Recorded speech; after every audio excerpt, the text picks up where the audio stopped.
तो chapter number 1 हमने start किया हुआ है। लेक्चर नंबर आज हमारा 5 है। इसके अंदर आज से हम स्टार्ट करने जा रहे हैं trends in the physical properties of element. जो एलिमेंट्स हैं उनकी जो फिजिकल प्रॉपर्टीज हैं उनमें क्या ट्रेंड है पीरियोडिक टेबल में, जो पीरियोडिसिटी है वो क्या है। तो पीरियोडिसिटी आज से हम देखना शुरू करेंगे कि क्या क्या ट्रेंड है अलोंग द पीरियड और along the group in the periodic table. तो आज हमारा टॉपिक है एटॉमिक रेडियस और आयनिक रेडियस के ऊपर। सबसे पहले एटॉमिक साइज या एटॉमिक रेडियस क्या है, तो डेफिनेशन हम इसकी क्या करते होते हैं या हम पहले से जानते हैं। That is a half of the distance between nuclei of two bonded atoms is called as atomic radius. Atomic radius को हम सिंपली डिफाइन करते हैं कि दो बॉन्डेड न्यूक्लियाई के दरमियान में जितना डिस्टेंस होता है अगर उसका हाफ ले लिया जाए, उसको दो हिस्सों में डिवाइड कर दिया जाए, तो that half distance is called as atomic radius. इसको हम नाम देते हैं एटॉमिक रेडियस का। या फिर दूसरी डेफिनेशन हम क्या कर सकते हैं, the average distance between the nucleus of atom and its outer most shell is called as atomic radius. या फिर हम ये भी कह सकते हैं कि एटॉमिक रेडियस जो है वो क्या होता है, तो न्यूक्लियस से लेकर जो उसका वैलेंस शेल है वहां तक जो डिस्टेंस होता है that distance is called as atomic radius. उस डिस्टेंस को भी हम क्या कहते हैं, एटॉमिक रेडियस कहते हैं। तो दोनों तरह से हम ऑलरेडी इसको डिफाइन करना जो है जानते हैं। और चैप्टर नंबर 6 में जब फर्स्ट ईयर आपने पढ़ा था तो आपने एक और बात भी यहाँ पर डिस्कस की थी। वो आपने बात ये डिस्कस की थी कि atomic radius of an atom can not be accurately measured. जो एटॉमिक रेडियस होता है किसी एटम का वो एक्यूरेटली मेजर नहीं किया जा सकता। उसकी रीज़न हमने वहाँ पर बताई थी कि दो रीजंस थी। एक तो हमने ये कहा था कि जो एक सिंगल एटम होता है उसका जो वैलेंस शेल है, इलेक्ट्रॉनिक क्लाउड है, वो काफ़ी डिस्पर्स होता है। तो इस वजह से कोई शार्प बाउंड्री नहीं है। तो शार्प बाउंड्री अगर नहीं है तो हम उसके डिस्टेंस को मेजर नहीं कर सकते। दूसरा हमने ये कहा था कि in the vicinity of another atom, जब एक एटम दूसरे एटम के साथ बॉन्ड बना लेता है तो दूसरे एटम की प्रेजेंस की वजह से इलेक्ट्रॉनिक क्लाउड में डिस्टॉर्शन आती है। उस डिस्टॉर्शन की वजह से भी एटॉमिक रेडियस को हम एक्यूरेटली मेजर नहीं कर सकते। बहरहाल ये चैप्टर नंबर 6 में फर्स्ट ईयर में हमने डिस्कस किया था। यहाँ पर इस किस्म की कोई खास बात जो है नहीं लिखी हुई, तो इसलिए हम सबसे पहले इसकी डेफिनेशन करेंगे। देन हम इसकी यूनिट की बात करते हैं तो ज़्यादातर जो एटॉमिक रेडियस का यूनिट है वो पिकोमीटर होता है, ठीक है। इसके अलावा एंस्ट्रम भी यूज़ किया जाता है। ये दोनों यूनिट्स भी आपने पढ़े हुए हैं। Picometre is equal to 10⁻⁻12 metre, जबकि एंस्ट्रम आपने पढ़ा हुआ है that is equal to 10⁻⁻10 metre.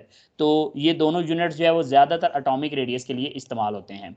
इसके बाद अगर हम बात करें difference between atomic radius and atomic size, atomic size और एटॉमिक रेडियस में क्या फ़र्क है, तो बेसिकली एटॉमिक साइज हम उसके पूरे डायामीटर को कहते हैं, यानी कि पूरे साइज एटम का जो साइज है उसको एटॉमिक साइज कहते हैं। और एटॉमिक रेडियस फिर क्या होगा, तो एटॉमिक साइज का अगर हाफ ले लिया जाए तो वो एटॉमिक रेडियस कहलाता है, यानी कि टोटल डायामीटर का अगर हाफ कर दिया जाए तो फिर वो क्या कहलाता है, एटॉमिक रेडियस कहलाता है। देन एग्जाम्पल है हमारे पास आयोडीन की। इसमें हम सिंपली देख सकते हैं कि ये देखें, ये हमारे पास एक आयोडीन का मालिक्यूल है और इसमें ये एक आयोडीन का एटम और ये दूसरा आयोडीन का एटम, ये उनके न्यूक्लियाइज हैं। इन न्यूक्लियाई के दरमियान टोटल डिस्टेंस है 280 पिकोमीटर। अब half of the distance of the bond length, ये जितनी बॉन्ड लेंथ है इन दोनों के दरमियान, इसका अगर हम हाफ डिस्टेंस ले लें तो 280 को 2 पे डिवाइड करें तो आंसर आएगा 140 पिकोमीटर। तो ये इसका एटॉमिक रेडियस कहलाएगा कि आयोडीन का एटॉमिक रेडियस जो है वो 140 पिकोमीटर होता है। तो ये बात भी आपने पहले से पढ़ी हुई है। इसके बाद trend of atomic radius in periodic table. Periodic table में एटॉमिक रेडियस का क्या ट्रेंड है, तो पहले हम देखें अक्रॉस द पीरियड। आपने ट्रेंड पढ़ा था across the period that atomic radius decreases from left to right in a period. Atomic radius जो है वो लेफ्ट टू राइट जब हम मूव करते हैं पीरियोडिक टेबल में एक पीरियड के अंदर तो एटॉमिक रेडियस डिक्रीज करता है। अब इसके डिक्रीज होने की क्या रीजंस हमने पढ़ी थी, तो वो हमने रीजंस पढ़ी थी कि सबसे पहली बात तो ये कि अलोंग अ पीरियड जब हम मूव करते हैं तो same shell across the period, period के अंदर शेल जो है वो सेम रहता है। जब शेल सेम रहता है तो इस वजह से साइज बढ़ता तो नहीं है, तो फिर कम क्यों होता है, तो उसके लिए हमने कहा था इफेक्टिव न्यूक्लियर चार्ज, यानी कि एटॉमिक नंबर इंक्रीज करता है। जब एटॉमिक नंबर बढ़ता है तो इसका मतलब है नंबर ऑफ प्रोटॉन बढ़ रहे हैं, और नंबर ऑफ प्रोटॉन बढ़ने से जो वैलेंस इलेक्ट्रॉन्स हैं उनके ऊपर फोर्स ऑफ अट्रैक्शन क्या हो जाती है, ज्यादा हो जाती है। तो यही हमने आगे बात लिखी है कि strong attraction between nucleus and valence electrons. तो इस वजह से जो है वो अक्रॉस द पीरियड हमेशा एटॉमिक रेडियस क्या होता है, डिक्रीज होता है when we move from left to the right. जब हम लेफ्ट टू राइट मूव करते हैं तो शेल नंबर सेम रहता है, एटॉमिक नंबर बढ़ने से इफेक्टिव न्यूक्लियर चार्ज बढ़ता है, उस वजह से न्यूक्लियस और वैलेंस इलेक्ट्रॉनों में अट्रैक्शन ज्यादा होती है और साइज डिक्रीज कर जाता है। तो डिक्रीज करने की हम रीजन बता दी है। अब जरा ये पीरियोडिक टेबल देख लें, वहां से हमें क्लियर हो रहा है कि ये देखें 1 to 18 ग्रुप्स हैं और यहाँ पर ये पीरियड है। जब हम अलोंग द पीरियड मूव करेंगे तो देखिए लिथियम बेरिलियम का साइज छोटा हो गया, बोरान का मजीद स्मॉल, कार्बन का मजीद स्मॉल, नाइट्रोजन का उससे स्मॉल है, oxygen, fluorine and then neon. तो जब हम अलोंग द पीरियड मूव करते हैं तो एटॉमिक रेडियस डिक्रीज करता है। अब पूरे ग्राफ के अंदर आपको पूरे पीरियोडिक टेबल में ये बात नजर आ रही है कि जब हम along the period left to right move करते हैं तो एटॉमिक रेडियस क्या करता है, डिक्रीज करता है। और इसकी रीजंस भी हमने पढ़ी हुई हैं कि ये एक तो शेल सेम रहता है, दूसरा इफेक्टिव न्यूक्लियर चार्ज बढ़ता है यानी कि एटॉमिक नंबर बढ़ता है, जिसकी वजह से अट्रैक्शन स्ट्रांग हो जाती है और इस वजह से साइज क्या कर जाता है, रिड्यूस कर जाता है। तो size decreases from left to right in a period. Then हम अलोंग अ ग्रुप बात करते हैं तो डाउन द ग्रुप अगर हम देखें तो atomic radius increases down the group. Atomic radius down the group increase करता है। उसकी क्या रीजंस हैं, तो उसकी रीजन हमने पहली बात तो ये लिखनी है कि increase in number of shell. जब हम डाउनवर्ड मूव करते हैं तो शेल का नंबर बढ़ जाता है, यानी कि एक period, second period, third period, fourth period, तो जैसे ही पीरियड नंबर आता है तो इसका मतलब है कि नंबर ऑफ शेल बढ़ते हैं। अब नंबर ऑफ शेल बढ़ने से डेफिनेटली उसका साइज बढ़ेगा। तो एक तो रीजन हो गया कि नंबर ऑफ शेल बढ़ जाते हैं। दूसरी रीजन क्या है, तो दूसरी रीजन इसमें आती है कि shielding effect increases because number of intervening electron increases. जब डाउनवर्ड आते हैं शेल बढ़ने से नंबर ऑफ इंटरवेनिंग इलेक्ट्रॉन्स बढ़ जाते हैं, जिससे शील्डिंग इफेक्ट बढ़ता है। शील्डिंग इफेक्ट भी हमने पढ़ा था और इसको डिफाइन भी किया था कि ये हमारे पास बेसिकली जो है वो reduction of force of attraction होती है, फोर्स ऑफ अट्रैक्शन का रिड्यूस होना on the valence electrons due to intervening electron. जो दरमियान वाले इलेक्ट्रॉन होते हैं वो बाहर वाले इलेक्ट्रॉनों पर फोर्स ऑफ अट्रैक्शन जो है वो नहीं पहुंचने देते। इस चीज को हम कहते हैं that is the shielding effect. तो जब जाहिर सी बात है शील्डिंग इफेक्ट बढ़ेगा तो वैलेंस इलेक्ट्रॉनों पर फोर्स कम हो जाएगी और वो थोड़े से साइज को बढ़ा देंगे, और इसलिए मैंने लिखा hence the effective nuclear charge decreases. ठीक है, वैसे मैंने ये बात बड़ी एक्सप्लेन की थी फर्स्ट ईयर के अंदर भी कि डाउनवर्ड जाए तो एटॉमिक नंबर जरूर बढ़ रहा होता है, लेकिन एटॉमिक नंबर के बढ़ने के साथ साथ शील्डिंग इफेक्ट भी बढ़ता है। तो इसलिए इफेक्टिव न्यूक्लियर चार्ज है ओवरऑल इंक्रीज नहीं होता, वो ओवरऑल डिक्रीज होता है। तो इस वजह से हमारे पास जो है वो डाउन द ग्रुप जाने से एटॉमिक रेडियस हमेशा इंक्रीज करता है। इसके भी आप देख सकते हैं, ये एग्जांपल है आपके सामने। आप यहां पर देखें ये लिथियम है, ये सोडियम है, पोटाशियम है, रुबिडियम है और सीजियम है। तो ये डाउन द ग्रुप हम जा रहे हैं। जब हम डाउन द ग्रुप मूव करेंगे तो ये देखें इनके साइजेस क्या कर रहे हैं, बढ़ रहे हैं। तो यही रीजन जो है वो आपको बाकी सब में भी नजर आएगी, जैसे helium, neon, argon, krypton, xenon. तो डाउनवर्ड हम मूव करेंगे डाउन द ग्रुप तो हमेशा एटॉमिक रेडियस जो है वो इंक्रीज करेगा। तो down the group atomic radius increase करता है, जबकि along the period atomic radius decrease करता है। यही चीज आप पीछे भी देख सकते हैं, यहां पर भी अगर आप ऑब्जर्व करें तो आपको नजर आ रहा है कि जब आप डाउन द ग्रुप जा रहे हैं तो ये देखें ये साइज बढ़ रहा है, और अगर आप अलोंग द पीरियड मूव कर रहे हैं तो साइज जो है वो डिक्रीज हो रहा है। तो ये दोनों चीजें जो है आपको हर जगह पर नजर आएंगी। जैसे यहाँ पर आ जाएं तो इसमें भी देखें डाउनवर्ड जाने से जो है वो एटॉमिक रेडियस जो है वो इंक्रीज कर रहा है, जबकि अलोंग द पीरियड मूव करने से एटॉमिक रेडियस जो है वो डिक्रीज कर रहा है। तो ये हमारे पास एटॉमिक रेडियस है। अब इसमें से एक एमसीक्यू हम कर लेते हैं, that is atomic radii decreases by increasing the number of electrons in. अगर एटॉमिक रेडियाई जो है वो डिक्रीज कर रहा है, ये पहली बात तो ये कि एटॉमिक रेडियाई डिक्रीज कर रहा है, किस वजह से, by increasing the number of electrons, number of electron बढ़ने से। ठीक है, नंबर ऑफ इलेक्ट्रॉन बढ़ने से अफेक्टिव न्यूक्लियर चार्ज भी बढ़ता है। सिर्फ ये नहीं सोचना कि नंबर ऑफ इलेक्ट्रॉन बढ़ रहे हैं, नंबर ऑफ इलेक्ट्रॉन बढ़ रहे हैं तो साथ ही साथ नंबर ऑफ प्रोटॉन भी बढ़ रहे हैं। और ये अभी हमने बात की है कि एटॉमिक रेडियस डिक्रीज किस में करता है, तो डिक्रीज करता है पीरियड में। अलोंग द ग्रुप वो हमेशा क्या करता है, इंक्रीज करता है। तो देखिए उसने एमसीक्यू को कैसे मोल्ड किया हुआ है। तो एटॉमिक रेडियाई डिक्रीजेस, सिंपल सी बात है, पीरियड में डिक्रीज करेगा। तो इसमें देखें पीरियड का ऑप्शन कौन सा है, तो जस्ट बीटा ऑप्शन इसमें सेकंड पीरियड लिखा हुआ है। अल्कली मेटल्स की बात करें तो वो तो एक ग्रुप में है और अलोंग द ग्रुप अभी हमने कहा है कि एटॉमिक रेडियस इंक्रीज करेगा। हैलोजेंस की बात करें, they are also present in a group और ग्रुप के अंदर एटॉमिक रेडियस इंक्रीज करता है। Alkaline earth metals, they are also present in a group, ये भी एक ग्रुप में है, तो एक ग्रुप के अंदर हमेशा एटॉमिक रेडियस इंक्रीज करता है, जबकि उसने कहा था कि एटॉमिक रेडियस क्या करना चाहिए, डिक्रीज। तो वो सिर्फ और सिर्फ किस में कर रहा है, सेकंड पीरियड में, या फिर यहाँ पर थर्ड पीरियड आ सकता था, फोर्थ पीरियड आ सकता था। यानी कि अलॉन्ग अ पीरियड अगर मूव करेंगे तो एटॉमिक रेडियस डिक्रीज करेगा, अलॉन्ग अ ग्रुप बात करेंगे तो एटॉमिक रेडियस हमेशा इंक्रीज करेगा। नेक्स्ट हमारे पास इसमें आयोनिक साइज है, उसकी डेफिनेशन देखें तो वो भी हम उसी तरीके से करते हैं जैसे हमने एटॉमिक रेडियस की। The size of an ion while considering its spherical is called as ionic radius.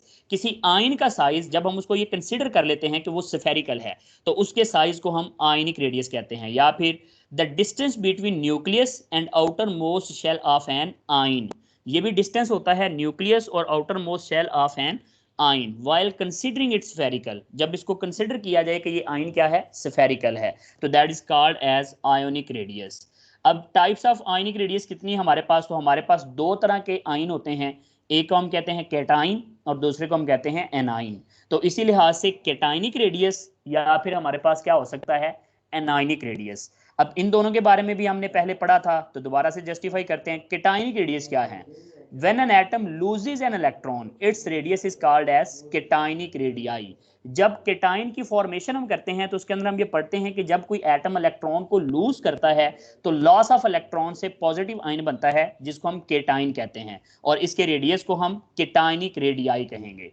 अब केटाइनिक radius is always smaller than it's parent atom, ये बात भी हमने पढ़ी है कि केटाइनिक रेडियस हमेशा अपने पेरेंट एटम से क्या होता है, स्मॉल होता है। अब उसकी क्या रीजन है, तो रीजन हमने पढ़ी थी कि पहली बात तो ये कि लॉस्ट ऑफ शेल हो जाता है, ज्यादातर केसेस में जब इलेक्ट्रॉन निकलता है तो आखिरी शेल भी रिमूव हो जाता है, जब लास्ट शेल रिमूव हो गया उसकी वजह से साइज डिक्रीज कर जाता है। और दूसरी चीज क्या होती है कि नंबर ऑफ इलेक्ट्रॉन कम हो जाते हैं लेकिन प्रोटॉन तो उतने ही हैं। तो जैसे हम देखें फॉर एग्जांपल हमारे पास सोडियम है, तो सोडियम में पहले 11 प्रोटॉन थे और 11 ही इलेक्ट्रॉन थे, तो उसका रेडियस ज्यादा था, लेकिन जब इसका आयन बना तो इसने एक इलेक्ट्रॉन लूज कर दिया। अब 11 प्रोटॉन जो हैं वो 10 इलेक्ट्रॉनों पर ज्यादा फोर्स लगाएंगे, तो इसलिए जो है उसका साइज क्या कर जाएगा, रिड्यूस कर जाएगा। हमेशा केटाइन का रेडियस अपने पेरेंट एटम से स्मॉल होता है। तो ये बात भी आपने शॉर्ट क्वेश्चन के तौर पर जो है पढ़ी थी फर्स्ट ईयर में भी, और यहाँ पर भी ये रिपीट हो रही है कि cationic radius is always smaller than its neutral और parent atom.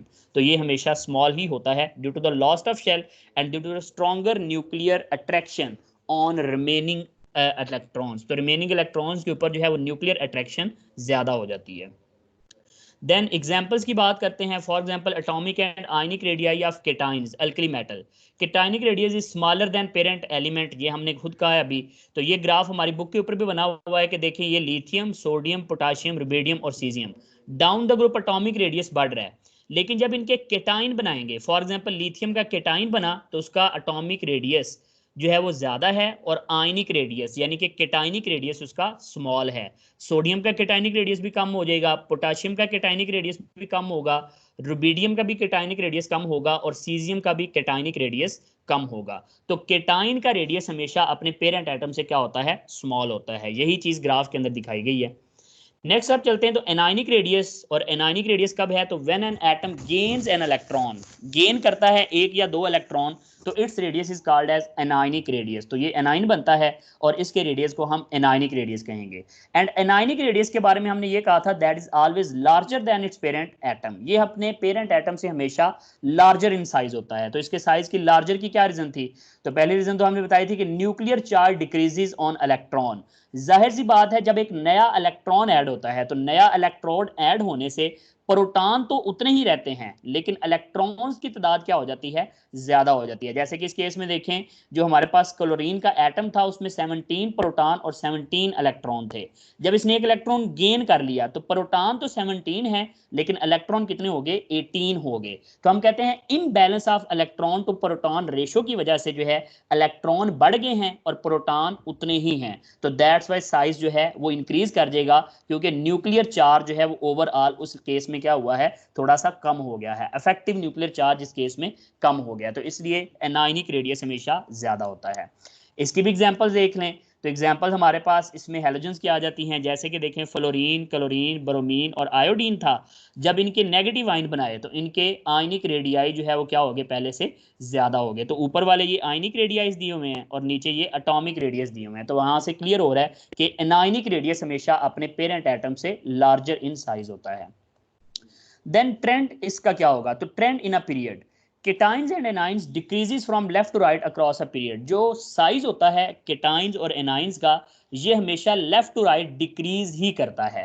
From left to right across a period two trends are visible, cations a gradual decrease in the size of positive ion, positive ion के size में भी decrease होता है and A9 के size में भी decrease होता है। उसकी क्या रीजन है कि दोनों साइजेस में डिक्रीज हो रहा है, तो इसकी रीजन मैं आगे एक्सप्लेन करता हूं। यहां से जरा ऑब्जर्व भी कर लें आप कि जैसे जैसे आप इस तरफ मूव करेंगे, फॉर एग्जांपल यहां पर सोडियम है, तो सोडियम का जब पॉजिटिव आयन बनेगा तो उसने एक इलेक्ट्रॉन लूज किया, मैग्नीशियम ने 2 इलेक्ट्रॉन लूज कर देने हैं और एल्यूमिनियम ने 3 इलेक्ट्रॉन लूज कर देने हैं। तो डेफिनेटली जब ये इलेक्ट्रॉन ज्यादा लूज करते हैं तो उतना साइज मजीद कम होता है, इस वजह से साइज रिड्यूस कर रहा है। जब आप इससे आगे जाते हैं तो देखें फॉर एग्जांपल फास्फोरस है, उसने इलेक्ट्रॉन को गेन करना है, सल्फर ने जो है 2 इलेक्ट्रॉनों को गेन करना है और क्लोरीन ने 1 इलेक्ट्रॉन को गेन करना है। तो that's why gain of electron phosphorus में सबसे ज्यादा है, इसलिए उसका साइज सबसे बड़ा होता है, फिर सल्फर का स्मॉल और फिर क्लोराइड का जो है वो स्मॉल हो जाता है। तो इसलिए अलोंग द पीरियड मूव करते हुए चाहे हम केटाइंस को देखें चाहे एनाइंस को देखें, इसका ट्रेंड वही रहेगा जो एटॉमिक साइज का था, यानी कि दोनों जो है वो ट्रेंड डिक्रीज होते हैं। तो decrease in the size of positive ion and also decrease in the size of negative ion.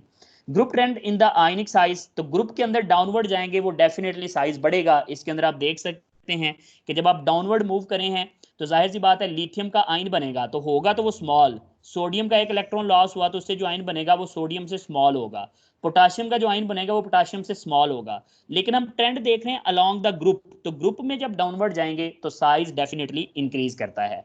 Anions का भी सेम केस है, इलेक्ट्रॉन गेन किया फ्लोरीन ने, क्लोरीन ने और ब्रोमीन ने, तो साइज बढ़ गए। लेकिन हम तो देख रहे हैं डाउनवर्ड, तो डाउन द ग्रुप देखें तो साइज क्या हो रहा है, इंक्रीज हो रहा है। तो ये डेफिनेटली डाउनवर्ड जाए साइज इंक्रीज होता है, अलोंग द पीरियड मूव करें साइज हमेशा डिक्रीज होता है।